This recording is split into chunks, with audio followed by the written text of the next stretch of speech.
I'm wearing my David Freese shirt, Clint Hurdle, because I went to see David Freese play, and you didn't even give me that.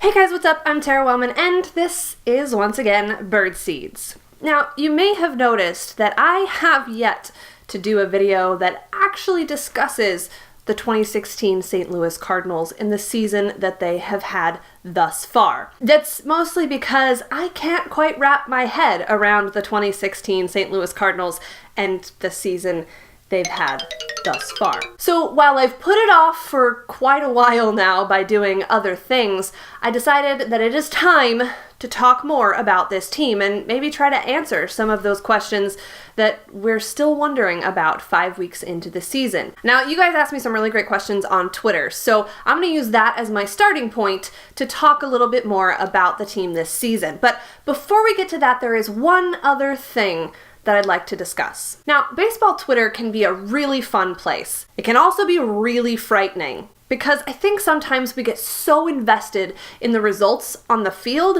that we overanalyze and we turn conversations into arguments. The problem with Twitter, though, is that 140 characters at a time, it's really easy to misunderstand or to misrepresent or even just to not be clear in the presentation of an opinion. So today I'm going to try to use this space to talk about one such issue. The subject matter of this discussion, none other than perhaps the most controversial piece of the St. Louis Cardinals puzzle right now, Mike Matheny.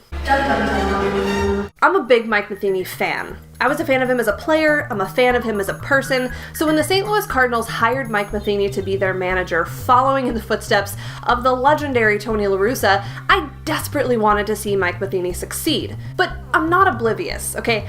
I know he leaves pitchers in too long, all too often. I know that he has a tendency to overuse guys that he trusts and underutilize guys that maybe haven't earned that trust yet.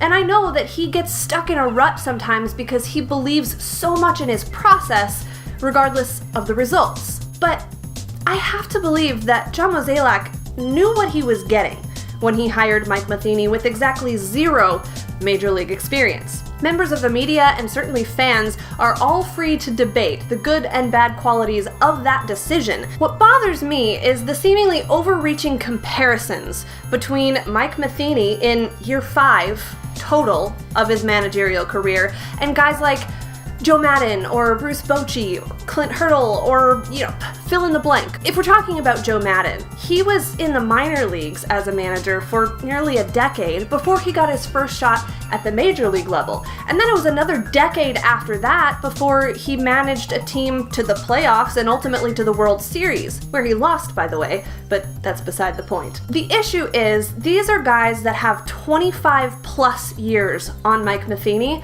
that we're trying to say, this is how Mike Matheny should manage, and how come he doesn't know better? Well, he doesn't know better because he hasn't made the same mistakes that they did 20 years ago in order to put him in the position that he is now. All of that said, here's my theory. Good teams can become great with strong leadership, someone to manage expectations and personalities, while average teams can become good with strong strategy, someone to push just the right buttons at just the right time. The 2016 Cardinals seem to be the latter, and Mike Matheny has to get stronger strategically in order for this team to succeed. Does that make sense? Hopefully, a little bit. Anyway, let's move on to your Twitter questions. The odds of Ruben Tejada being a Cardinal at the same time Jhonny Peralta is? I don't see a lot of value of Ruben Tejada being a Cardinal today, much less when Jhonny Peralta comes back. So perhaps I should go on to the follow-up question, which was, so basically, odds another middle infielder gets hurt before Jhonny Peralta comes back? Okay, so that's really the only reason that there would be value to holding on to Ruben Tejada. Even so, Greg Garcia is capable enough as a backup. I still don't really see the value of Ruben Tejada on this team now, much less when Jhonny Peralta comes back. Bob wanted to expand that question. What happens when Peralta comes back? There are a lot of pieces that can be moved in different directions here. The thing about these infielders that play different positions is that you can move them around. The issue for a guy like Kolten Wong is that he doesn't play multiple positions. If Kolten had started the year like he was finishing the first half of last year before he kind of got hurt making one of his spectacular diving defensive plays, this would be a much harder conversation. But they're gonna play Johnny Peralta. You can't take Diaz out of the lineup on a regular basis when he's playing as well as he is. They're certainly going to play Matt Carpenter. Kolten Wong seems to be the odd man out unless he can flip a switch and at least make that a difficult conversation.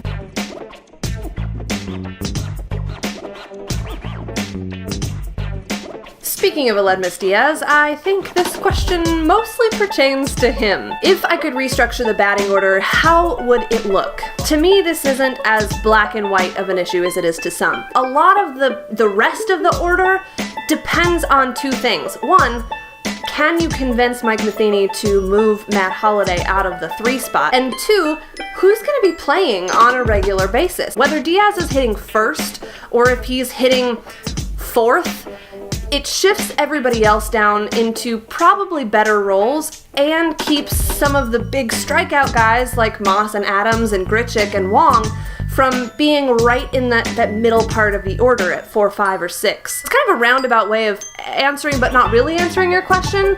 Really, it comes down to the fact that I think it's time. Aledmys Diaz has to move up.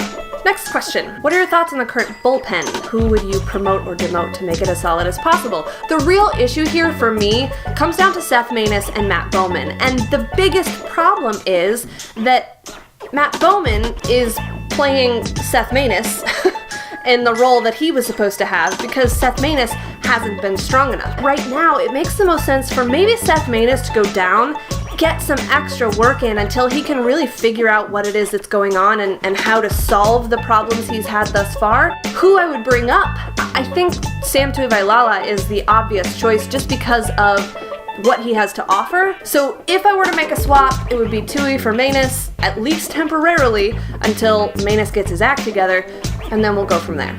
Speaking of sending guys down, is it possible Grichuk could go down when Tommy Pham returns? Again, back to my original point, to me, the guy with the least value on this roster right now is Ruben Tejada, so I would be just as happy with kind of cutting ties with Tejada, calling it a day, and letting Tommy Pham and Randall Grichuk both stay on the roster.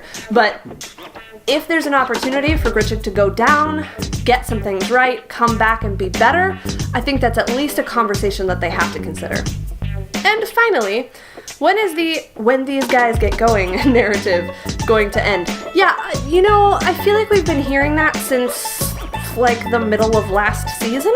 I think the foundation for it though is reasonable because when your best performances are from guys like Aledmys Diaz, Jeremy Hazelbaker, and even Carlos Martinez, those are not supposed to be the guys who are carrying the weight for this team. When Matt Holliday and even Matt Carpenter to some extent, along with Adam Wainwright and Mike Leake, are not performing as expected, there's this assumption that they're gonna put it together, and when they do, things are gonna turn around. When is it going to end? Well, probably not until they get it together and the guys who are supposed to be performing and having ridiculous seasons start actually having ridiculous seasons. If they can all get moving in the same direction at the same time, we may be having a very different conversation 5 weeks from now. So I came to the realization a couple of weeks ago, along with all of the rest of Cardinal Nation, that this team might just not be as good as teams have been in the recent past. And I know that's a tough pill to swallow, but because of that, I've decided to kind of change my approach to watching games, at least so far this season, to really just remind myself why I love the game and not just winning. So here's one of those things. I got the chance to attend the first game of the year with my dad over the weekend, and, well, I wanted to see David Freese play, but whatever, Clint Hurdle. Just sitting in the stands on a beautiful day in St. Louis, talking baseball with my dad, joking with the people around us, having a good time. Win or lose on the field, it was a beautiful night. And that is one of the things that I love the most about baseball. So what about you? Leave it in the comments below, send me a tweet, tell me what it is that is your favorite thing about this wonderful game. Because, well, whatever the Cardinals do, it's still baseball. And at least we have that. So until then, I'll see you next time on Birdseeds.